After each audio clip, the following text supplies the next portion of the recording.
Millicent Omanga, of course, I don't know how people will take this, but Millicent Omanga has been in this list proposed by people. Yeah. Daniel Ndambuki, I don't want to call him Churchill. For those people that don't know who is Daniel Ndambuki, is Mwalimu Kingangi and also Churchill. Yes. To see Daniel Ndambuki getting the docket Youth of Youth Affairs and Sport where Ababu Namwamba was, it's a sure bet. For me, I support it 120% plus. Nadia Mukami for the Ministry of Public Service, Gender and Affirmative Action.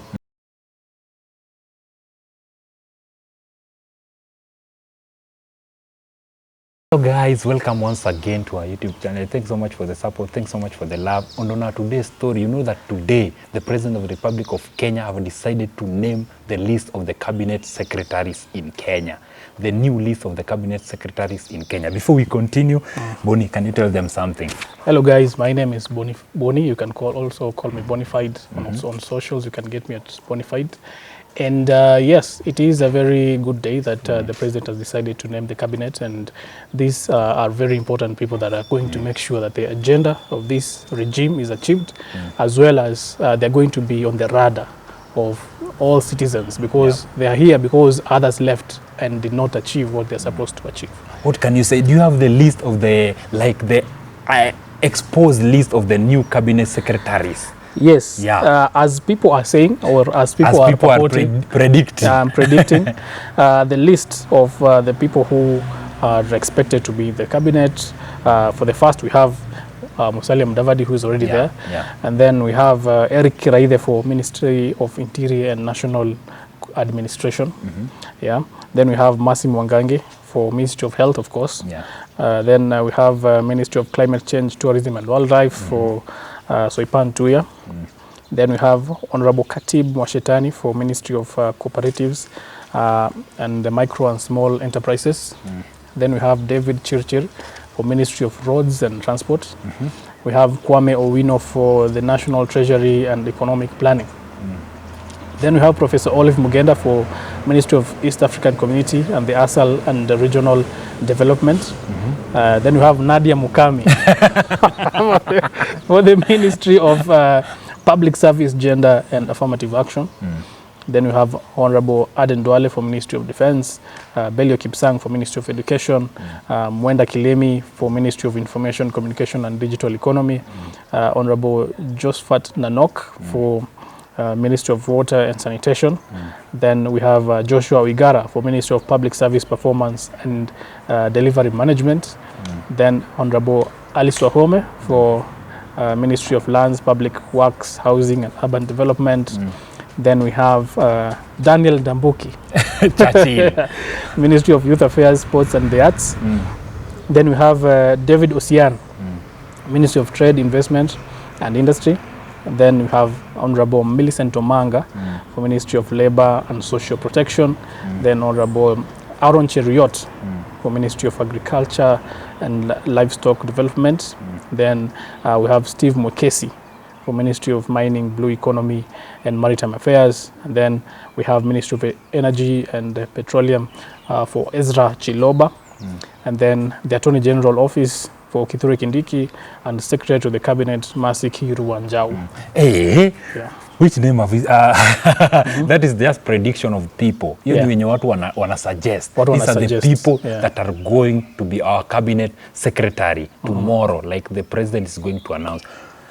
The name there that imeku surprise that uamini is someone that is not capable of being in the CS category. If we look at an overview, tukiangalia hizi majina zote, and then we do just an overview of them, we see Eric Kiraithe. Eric Kiraithe was there as the IG before, and has been given the docket of Ministry of Interior. We are seeing a shift in terms of how the Ministry of Interior is being approached right now. Ilikuwa Kithure Kindiki, who is a professor in law, but right now we have someone who is a former police officer going for that ministry. Remember the last time in the other one, it was Joseph Boynet, the other list that was also proposed. I can see a repetition of someone here, and a repetition is very good because it seems that this one is almost right. Dr. Mercy Mwangangi.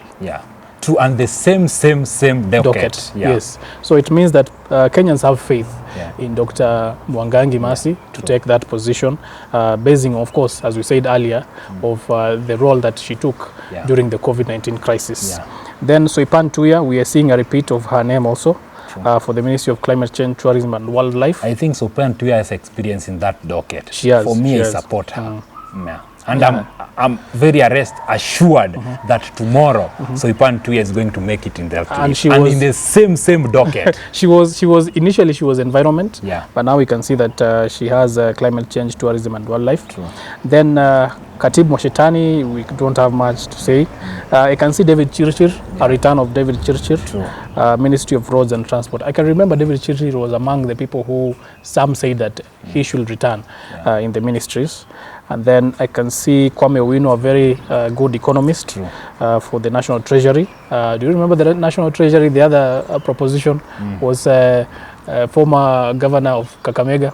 It was Wycliffe Ambetsa Oparanya. Seemingly, Wycliffe is not in this list, but let's see. Then we have Olive Mogenda, proposed for EAC. Initially, we had for education, but now proposed is for EAC. Then we have Nadia Mukami. That one have surprised me, but it will be very nice to see a Gen Z representing us in the cabinet secretary. For me, I really support Nadia Mukami to get that docket. And to see the reason why I will propose Nadia Mukami to be given that docket. You know very well that people have been complaining that give artists, give these celebs this work. So it's ni amazing kuona president amempea hiyo docket. Kuona kama atatuangusha ama atatuinua. So tumweke on the radar, tuone. For me, Nadia Mukami. Na unakumbuka the last sentence nilimalizia now in the other video, we said, where are the Gen Zs in this? Yes. I think that is maybe, of course, she's not a Gen Z. Maybe she's a Gen Z or no. We don't know her true age, but of course it will be good to see her there. Millennial or Gen Z, that will work. Then Aden Duale for Ministry of Defense, retain. Retain. And then I think Aden Duale is going to retain because this guy, for Ministry of Defense, needs someone with caliber and someone that akona raw. Na ukiona Aden Duale penye anatoka ni wase wenye wakona ile raw na wakona raw juu.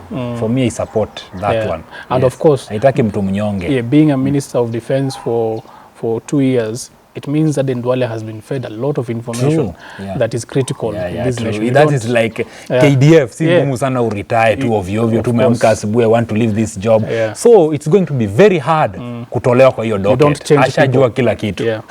Then we have Belio Kipsang. Belio Kipsang has been the PS in education. I think last time behind the scene we have been talking about this Belio Kipsang. Because this guy amekuwa with Matiang'i, this guy amekuwa with Magoa, this guy amekuwa with like all the minister of what CS of education amekuwa now. So this guy, when he combined the experience from those CS, the previous CS, akuje now, anaenda kuperform. He has a lot to do there. For me, that's a sure bet. Josphat Nanok has been the State House Comptroller for a very long time since President Uhuru came in. Josphat Nanok was the former governor of Turkana. And now tunaona ni kama amepatiwa Josphat Nanok. People are saying that Josphat Nanok should go to the Ministry of Water and Sanitation. Of course, Turkana is a SAL region. And needs someone like him to go there. I remember the last time, if I can remember the list well, the last time this was Alfred Mutua. But now so we don't like to compare what is going to happen. Then Joshua Uigara still making a comeback from the other list. From the other list to this, Same docket, Ministry of Public Service Performance and Delivery Management. Joshua Uigara is a very good person who was leading in the banking sector, one of the banks here in Kenya. So he's renowned very well to organize and leadership. Alice Wahome, also from the other CS list, also coming here, Ministry of Lands, retaining from, tulikuwa tumesema we don't want the other list kuja hapa. So let's see what is going to happen. We have this one, a very special one, Daniel Ndambuki. I don't want to call him Churchill. For those people that don't know who is Daniel Ndambuki, is Mwalimu King'ang'i and also Churchill. Yes. To see Daniel Dambuki getting the docket of Youth Affairs and Sport where Ababu Namwamba was, it's a sure bet. For me, I support it 120% plus. Because this guy, amementa wase, ukiona kwa Churchill show, ameinua watu, like so many comedians wote wamepitia kwa mkono ya Churchill. So Churchill akipata hiyo kwa CS of nini, for me I'm support bana. Why should I not support Churchill? I think it's a good thing because ni jamaa amekuwa kwa industry. Anajua industry vile inafanya kazi. Na then ukiendelea before I cut you short, I remember in an interview when Churchill show is coming back, Churchill alisema that 2027 is going to try. Alisema this on record. Alisema anaenda ku try for a new chapter. So new chapter alisema ni politics. But hajasema ni wapi atasimama, but politics. Kumuona hiyo nini akipewa, I support Churchill. It will be a good thing. Atasaidia watu. David Osian was a CAS in the Uhuru's regime. And now we can see his name here for the Ministry of Trade, Investment and Industry.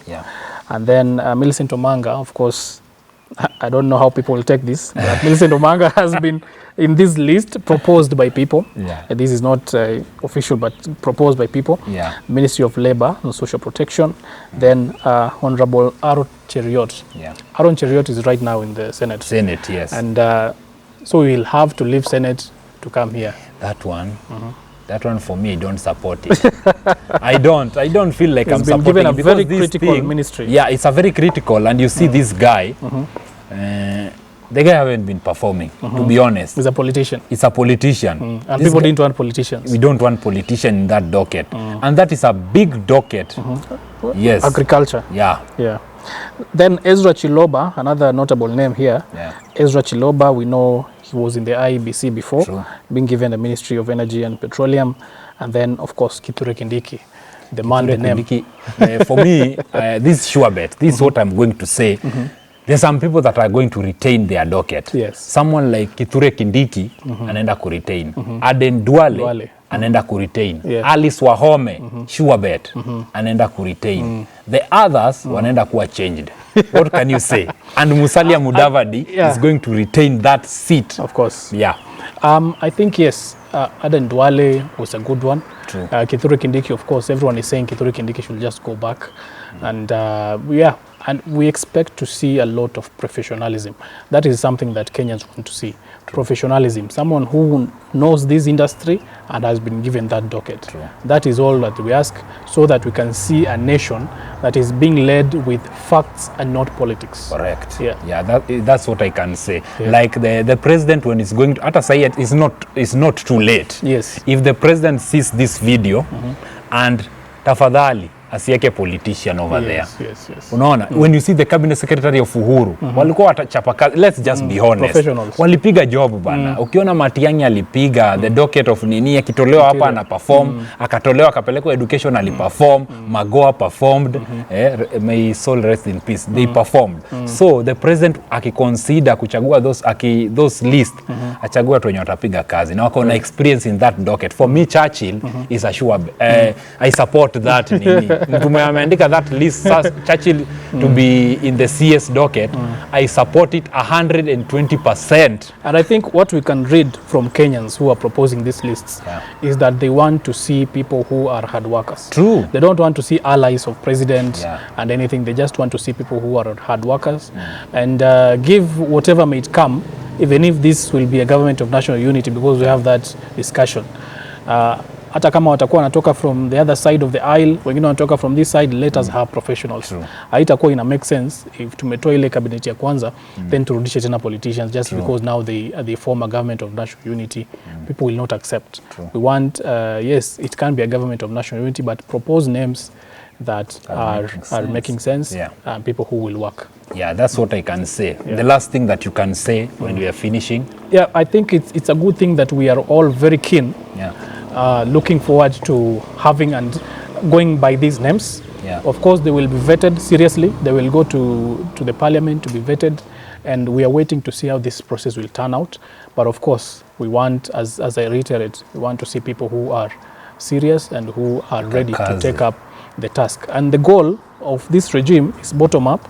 We have to keep that in focus, because you're not just coming in as a CS just to be a CS. You're coming in to achieve the goal of the current administration. And that goal has a blueprint, and that blueprint is the plan. So someone has to be very conversant on how to achieve these things so that we can really see the goals. What I can say is that we as Kenyans tunafaa kuwa patient and give the president time to arrange the country in an order. Until next time, game over.